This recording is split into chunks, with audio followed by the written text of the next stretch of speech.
হতে পারে পিএম, হতে পারে সিএম, আমার সংবিধানের উপরে সে নয়। সংবিধান আমাদেরকে রাইট দিয়েছে, তার বিরুদ্ধে সংবিধানকে সামলে নিয়ে আজকে সাকরাইল থেকেও যুদ্ধের ঘোষণা চ্যালেঞ্জ দিয়ে দিলাম আমরা। হতে পারি আমরা মুষ্টমীয় লোক, কিন্তু আমরা বদরের ইতিহাস পড়েছি। হতে পারি আমরা মুষ্টমীয় লোক, আমরা সালাউদ্দিন আইবির ইতিহাস পড়েছি। হতে পারি আমরা মুষ্টমীয় লোক, আমরা পড়েছি হযরতে গরিবে নওয়াজ হিন্দুস্তানের বাদশার ইতিহাস পড়েছি। তাই অন্যায় কখনো মাথা তুলে দাঁড়াতে পারে না। অন্যায় বারবার মিটেছে, অন্যায় আগামীতে মিটবে, কিন্তু আপনি কোন দিকে থাকবেন? অন্যায়ের পক্ষে না ন্যায়ের পক্ষে?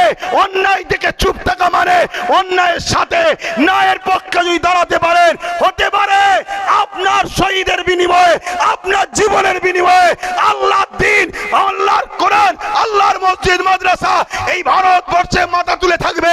এর বিনিময়ে আপনাকে আল্লাহ নাজাত দিতে পারে, এই আশায় আপনাদের ঘরে অঙ্গীকারবদ্ধ হতে হবে। আগামী দিন আরো লড়াই আমাদের চলবে। রাজি আছেন তো নাকি? আমরা ভারতীয়, হ্যাঁ আমার ধর্মীয় কালচার, আমি মুসলমান, আমি ইসলামের অনুসারী। কেউ হিন্দু, কেউ আদিবাসী, কেউ শিখ, কেউ পাঞ্জাবি, কেউ গুজরাটি, কেউ মারাঠি, কেউ বাঙালি, কেউ বিহারি। আমরা বিভিন্ন ভাষা, বিভিন্ন ধর্মের মানুষ, কিন্তু এ দেশকে স্বাধীন করতে গিয়ে প্রচুর রক্ত টন টন দিতে হয়েছে। তার মধ্যে যেমন আশফাকুল্লাহ খানও আছে, তেমন ভগৎ সিং রয়েছে, ঠিক তেমনি কি বলে তিহাফেজ তিতুমির রয়েছে, তেমনি বিরসা মুন্ডা, শাহ সিধু কানু, ইনাদের সবাই ভারতবর্ষের মানুষ জীবন দিয়েছে। অতএব সেই দেশের সঙ্গে কেউ যদি গাদ্দারি করে, সে কখনো আমাদের দেশবাসী, আমাদের ভাই হতে পারে না।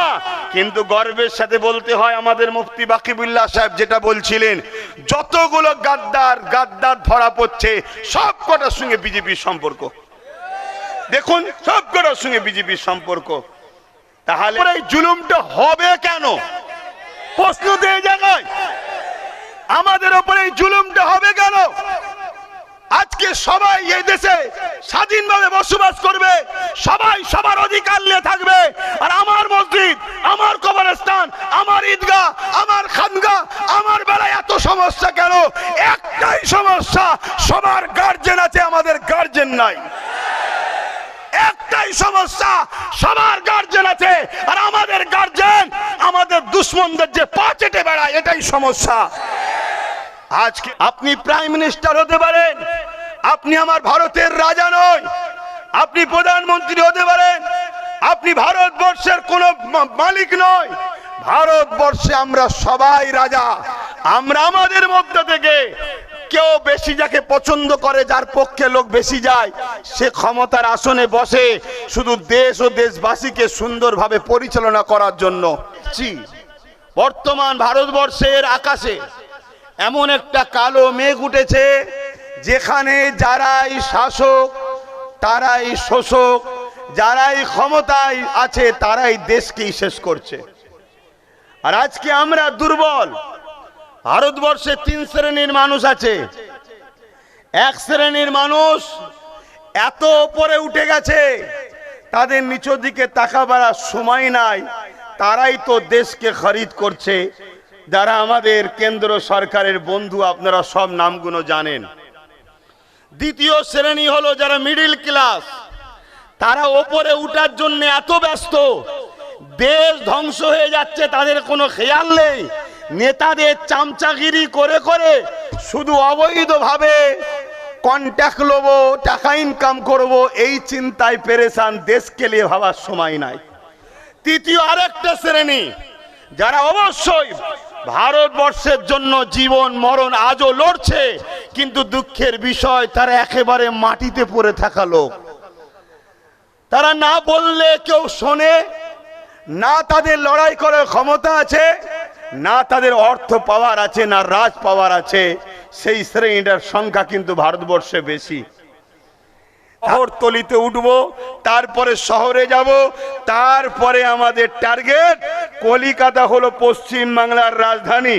আমাদের ক্ষমতা এই জায়গায়, আমরা কলিকাতায় যাব, তারপরে ভিন্ন রাজ্য থেকেও তারা আন্দোলন করছে, সবাই এক জায়গায় হয়ে একটা দিন আমরা অবশ্যই দিল্লির বুকেও আগামী দিন ইনশাল্লাহ যাব।